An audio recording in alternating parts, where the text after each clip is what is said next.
இந்த 1% கம்பெனியில் இருக்கக்கூடிய ஷேர் ஹோல்டர் இறக்கும் பட்சத்தில் அந்த கம்பெனியோட நிலை என்னவா இருக்கும் அப்படின்னு பார்த்தீங்கன்னா, partnership firm with 2 minimum partners, அதாவது 2 பார்ட்னர்கள் சேர்ந்து ஆரம்பிக்கக்கூடிய ஒரு பார்ட்னர்ஷிப் ஃபார்ம், இன்னொன்று 3 அல்லது அதற்கு மேற்பட்டோர் சேர்ந்து ஆரம்பிக்கக்கூடிய ஒரு பார்ட்னர்ஷிப் ஃபார்ம். இதில் இருக்கக்கூடிய பார்ட்னர் யாராவது ஒருத்தர் இறந்து போனால் அந்த கம்பெனியோடைய நிலை என்ன? நபர் இறக்குறாரு அப்படின்ற பட்சத்தில் அவருடைய லீகல் ஏர்ஸ் யாரோ, அவருக்கு பசங்க இருப்பாங்க, இல்லை மனைவி இருப்பாங்க, அப்பா அம்மா யாரெல்லாம் அவருடைய லீகல் ஏர்ஸோ அவங்க அத்தனை பேருக்கும் அந்த ஷேர்ஸ் அப்படின்றது ட்ரான்ஸ்ஃபர் ஆகிடும். ஒரு 3 அல்லது அதற்கு மேற்பட்டோர் சேர்ந்து ஆரம்பிக்கக்கூடிய ஒரு பார்ட்னர்ஷிப் ஃபார்மில் இருக்கக்கூடிய ஒரு பார்ட்னர் இறக்குறாரு அப்படின்னா அதற்கான நிலை என்ன பார்க்கலாம்.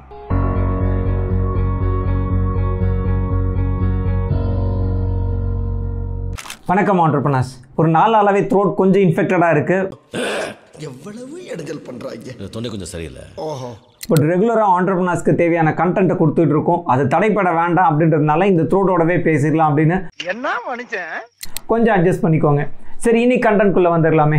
ஒருவருடைய மரணம் அப்படின்றது ஒரு இயற்கையான நிகழ்வு தாங்க.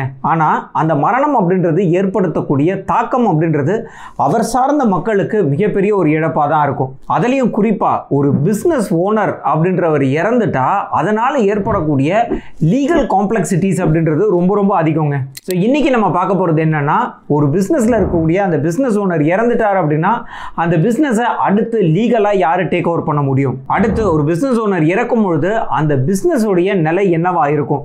ஸோ இதெல்லாம் பற்றி தான் டீட்டெயிலாக இன்றைக்கி டிஸ்கஸ் பண்ண போகிறோம். அது மட்டும் இல்லாமல் நீங்கள் சொந்தமாக ஒரு பிஸ்னஸ் ஆரம்பிக்க போகிறீங்க அப்படின்னா அந்த பிஸ்னஸ்க்கு தேவையான கம்பல்சரி ரிஜிஸ்ட்ரேஷன்ஸ் அண்ட் லைசன்சஸ் என்ன, அது எப்படி வாங்குறது, அதுக்கு தேவையான டாக்குமெண்ட்ஸ் எல்லாம் என்ன, இதெல்லாம் பற்றி டீட்டெயிலாக ஒரு PDF டாக்குமெண்ட் கிரியேட் பண்ணியிருக்கோம். உங்களுக்கு அந்த PDF டாக்குமெண்ட் தேவைப்படுது அப்படின்னா டிஸ்கிரிப்ஷனில் இருக்கக்கூடிய லிங்கை கிளிக் பண்ணி PDF டாக்குமெண்ட்டை டவுன்லோட் பண்ணிக்கலாம். நான் அறிவழகன், பிஸ்னஸ் லாயர். என்னோட கம்பெனி பேர் லா இன்டெலிஜென்ஷியா பிரைவேட் லிமிடெட். ஒரு பிஸ்னஸ் ஆரம்பிக்கிறோம் அப்படின்னா அந்த கம்பெனியாக பதிவு பண்ணோம் இல்லைங்களா, அந்த கம்பெனியோடைய வகைகள் அப்படின்னு பார்த்தீங்கன்னா மினிமம் ஒரு 5 நம்ம பிரிக்கலாங்க. Proprietorship, partnership, private limited company, LLP, 1% company. So இதில் இருக்கக்கூடிய வகையில் அதில் இருக்கக்கூடிய ஓனர் இறக்கும் பொழுது அந்த ஒவ்வொரு கம்பெனியோடைய நிலையும் என்ன ஆகும் அப்படின்றத தனித்தனியாக பார்த்துடலாம். முதல்ல ப்ரொப்ரைட்டர்ஷிப் ஃபார்ம். ப்ரொப்ரைட்டர்ஷிப் ஃபார்ம் இது சோல் ப்ரொப்ரைட்டர்ஷிப் ஃபார்ம் அப்படின்னு சொல்லுவாங்க. அதாவது ஒரு தனிநபர் ஆரம்பிக்கக்கூடிய ஒரு சிறு வகையான நிறுவனம். இதில் அந்த ப்ரொப்ரைட்டரும் ப்ரொப்ரைட்டர்ஷிப் ஃபார்மும் வேறு வேறு கிடையாதுங்க, ரெண்டுமே ஒன்று தான்.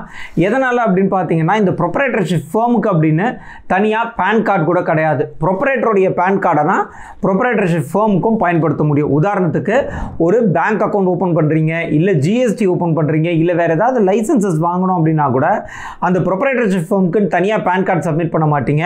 ப்ரொப்ரைட்டருடைய பேன் கார்டையும் ப்ரொப்ரைட்டருடைய ஆதார் கார்டையும் சப்மிட் பண்ணி தான் அந்த ரிஜிஸ்ட்ரேஷன்ஸ், லைசன்சஸ், பேங்க் அக்கௌண்ட் அப்படின்னு எல்லாமே ஓப்பன் பண்ண முடியும். ஸோ இதில் ப்ரொப்ரைட்டரும் ப்ரொப்ரைட்டர்ஷிப் ஃபார்மும் வேறு வேறு கிடையாது, ரெண்டுமே ஒன்று தான். அதனால் இந்த இடத்துல ப்ரொப்ரைட்டர் மரணம் அடையும் போது அந்த ப்ரொப்ரைட்டர்ஷிப் ஃபார்முமே மரணம் அடையும். அந்த பிஸ்னஸ் ஓனர் இறந்ததுக்கு அப்புறமா அவருடைய வாரிசுதாரர்கள் யாராவது அந்த பிஸ்னஸை டேக் ஓவர் பண்ணணும் அப்படின்னு நினச்சா பிஸ்னஸை டேக் ஓவர் பண்ணலாம். ஆனால் அந்த லைசன்சஸ், ரிஜிஸ்ட்ரேஷன்ஸ் அது எல்லாமே ஃப்ரெஷ்ஷாக தான் எடுக்கிற மாதிரி இருக்கும். ஸோ அது கிட்டத்தட்ட ஒரு புது பிஸ்னஸ் மாதிரி தான் ஃபார்ம் ஆகும். உதாரணத்துக்கு ஒரு பிஸ்னஸ் ஓனர் இறந்துடுறாரு, அவருக்கு ஒரு 2 பசங்க இருக்காங்க அப்படின்ற பட்சத்தில் அவங்க 2 பேரும் சேர்ந்து ஒரு பார்ட்னர்ஷிப் ஃபார்மாக ரெஜிஸ்டர் பண்ணலாம். அப்போது பார்ட்னர்ஷிப் டீட் பேரில் பேன் கார்டு, கம்பெனிக்கான bank account, GST, registrations, licenses எல்லாமே புதுசாக தான் எடுக்கிற மாதிரி இருக்கும். இது 2 பேருக்கு. ஒருத்தர், அதாவது அதில் இருக்கக்கூடிய முதல் பையன் மட்டும் அந்த பிஸ்னஸை டேக் ஓவர் பண்ணிக்கணும்னு நினைக்கிறாரு அப்படின்னா கூட அந்த இடத்துலையுமே அவருடைய பேன் கார்டையும் ஆதார் கார்டையும் கொடுத்து தான் அவர் எல்லா ரிஜிஸ்ட்ரேஷன்ஸ், லைசன்சஸ், பேங்க் அக்கௌண்ட் எல்லாமே ஓப்பன் பண்ண முடியும். ஸோ லிட்டரலாக பார்க்கும்பொழுது ஒரு ப்ரொப்ரைட்டர் இறந்துட்டார் அப்படின்னா அந்த பிஸ்னஸுமே இறந்துருது, அதுக்கப்புறமா அது கண்டினியூ ஆகாது, புது பிஸ்னஸாக தான் திருப்பி நீங்கள் ரெஜிஸ்டர் பண்ண முடியும். இது ப்ரொப்ரைட்டர்ஷிப் ஃபார்ம் இல்லைனா சோல் ப்ரொப்ரைட்டர்ஷிப் ஃபார்முக்கு இருக்கக்கூடிய லீகல் கான்சிக்வன்சஸ். அடுத்து 2வது வகை பார்ட்னர்ஷிப் ஃபார்ம். இந்த பார்ட்னர்ஷிப் ஃபார்ம் அப்படின்றது என்னன்னா 2 இல்லை அதற்கு மேற்பட்டோரோ சேர்ந்து ஆரம்பிக்கக்கூடிய ஒரு பிஸ்னஸை தான் பார்ட்னர்ஷிப் ஃபார்ம் அப்படின்னு சொல்கிறோம். இந்த பார்ட்னர்ஷிப் ஃபார்மை இந்த ஓனர் இறந்தால் என்ன ஆகும் அப்படின்ற இந்த டாபிக் பொறுத்த வரைக்கும் நம்ம 2 கேட்டகரியாக பிரிச்சுக்கலாம். Partnership firm with 2 minimum partners, அதாவது 2 பார்ட்னர்கள் சேர்ந்து ஆரம்பிக்கக்கூடிய ஒரு பார்ட்னர்ஷிப் ஃபார்ம், இன்னொன்று 3 அல்லது அதற்கு மேற்பட்டோர் சேர்ந்து ஆரம்பிக்கக்கூடிய ஒரு பார்ட்னர்ஷிப் ஃபார்ம். இதில் இருக்கக்கூடிய பார்ட்னர் யாராவது ஒருத்தர் இறந்து போனால் அந்த கம்பெனியோடைய நிலை என்ன அப்படின்னு பார்ப்போம். முதல்ல 2 பார்ட்னர் சேர்ந்து ஆரம்பிக்கக்கூடிய ஒரு பார்ட்னர்ஷிப் ஃபர்மா இருக்கு. அதில் ஒரு பார்ட்னர் இறந்துட்டாரு அப்படின்னா அந்த பார்ட்னர்ஷிப் ஃபர்ம் அப்படின்றது அன்ன தேதியோட டிசால்வ் ஆகிடுங்க.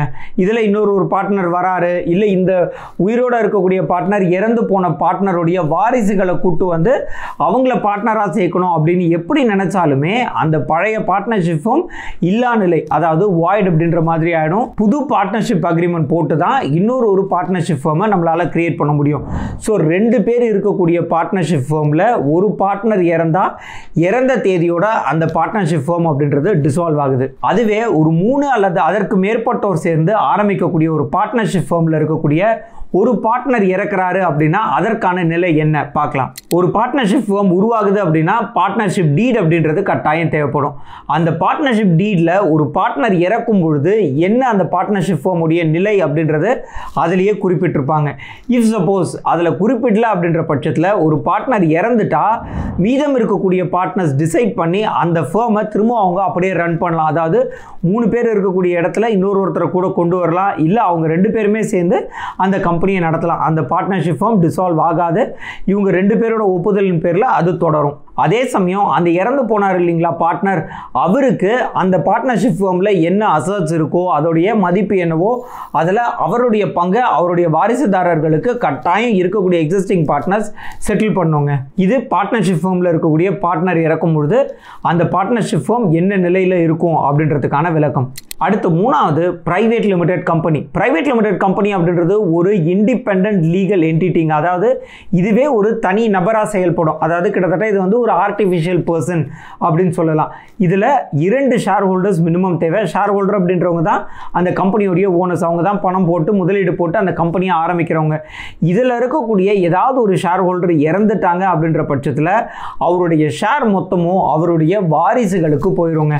அதாவது ஒரு நபர் இறக்குறாரு அப்படின்ற பட்சத்தில் அவருடைய லீகல் ஏர்ஸ் யாரோ, அவருக்கு பசங்க இருப்பாங்க, இல்லை மனைவி இருப்பாங்க, அப்பா அம்மா யாரெல்லாம் அவருடைய லீகல் ஏர்ஸோ அவங்க அத்தனை பேருக்கும் அந்த ஷேர்ஸ் அப்படின்றது டிரான்ஸ்ஃபர் ஆகிடும். ஸோ அந்த இறக்கும் டைரக்டருடைய சார்பாக அவங்களுடைய குடும்ப உறுப்பினர்கள் ஷேர் ஹோல்டர்ஸாக ஆக முடியும். அடுத்து 4வது டைப் ஆஃப் என்டிட்டி ஓபிசி, அதாவது 1 person கம்பெனி பிரைவேட் லிமிடெட். இதுக்கும் நார்மல் பிரைவேட் லிமிடெட்க்கும் என்ன டிஃப்ரென்ஸ் அப்படின்னு பார்த்தீங்கன்னா, ஒரு நார்மலாக இருக்கக்கூடிய பிரைவேட் லிமிடெட் கம்பெனியில் மினிமம் 2 ஷேர் ஹோல்டர்ஸ் இருக்கணும். ஆனால் இந்த 1 person கம்பெனி பிரைவேட் லிமிடெட்டில் பார்த்தீங்கன்னா ஒரே ஒரு ஷேர் ஹோல்டர் மட்டும்தான் இருக்க முடியும்.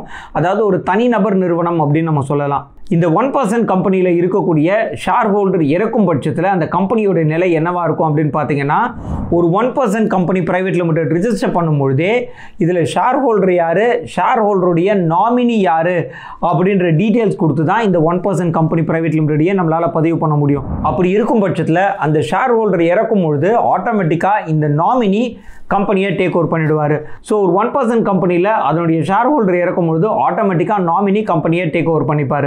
அடுத்து 5வது எல்எல்பி. எல்எல்பி இதனுடைய விரிவாக்கம் லிமிடெட் லயபிலிட்டி பார்ட்னர்ஷிப். அதாவது பார்ட்னர்ஷிப் ஃபர்மில் இருக்கக்கூடிய ஒரு சில முக்கியமான அட்வான்டேஜஸையும் பிரைவேட் லிமிடெட்டில் இருக்கக்கூடிய ஒரு சில முக்கியமான அட்வான்டேஜஸையும் சேர்த்து தான் இந்த எல்எல்பி அப்படின்றத உருவாக்கியிருக்காங்க. இதில் இருக்கக்கூடிய பார்ட்னர்ஸில் யாராவது ஒரு பார்ட்னர் இறந்துட்டாரு அப்படின்ற பட்சத்தில் ஒரு பார்ட்னரை வச்சு அந்த கம்பெனி அடுத்த 6 மாதத்துக்கு செயல்படுங்க. அந்த 6 மாதத்துக்குள்ளே இருக்கக்கூடிய அந்த பார்ட்னர் இன்னொரு பார்ட்னரை கூட சேர்த்துக்கணும். இல்லை அப்படின்னா அந்த பார்ட்னர்ஷிப் ஃபர்ம் டிசால்வ் ஆகிடும். அவர் அந்த 6 மாதத்துக்குள்ளே இன்னொரு பார்ட்னரை சேர்த்துக்கிட்டார் அப்படின்னா அந்த எல்எல்பி அப்படின்றது தொடர்ந்து செயல்படும். ஸோ இதுதான் எல்எல்பியில் ஒரு பார்ட்னர் மரணம் அடையும் போது அந்த கம்பெனிக்கு ஏற்படும் விளைவுகள். ஸோ இன்னைக்கு இந்த 5 டைப் ஆஃப் கம்பெனிஸ்லையும் இருக்கக்கூடிய ஓனர்ஸ் இருக்கும்பொழுது அந்த கம்பெனியோட நிலை என்ன, அதே மாதிரி அதில் வேறு யார் அந்த கம்பெனியை டேக் ஓவர் பண்ண முடியும் அப்படின்றத பற்றி டீட்டெயில்டாக பார்த்துருந்தோம். இதில் உங்களுக்கு ஏதாவது சந்தேகங்கள் இருக்குது அப்படின்னா மேலே இருக்கக்கூடிய வாட்ஸ்அப் நம்பருக்கு நீங்கள் காண்டாக்ட் பண்ணலாம்.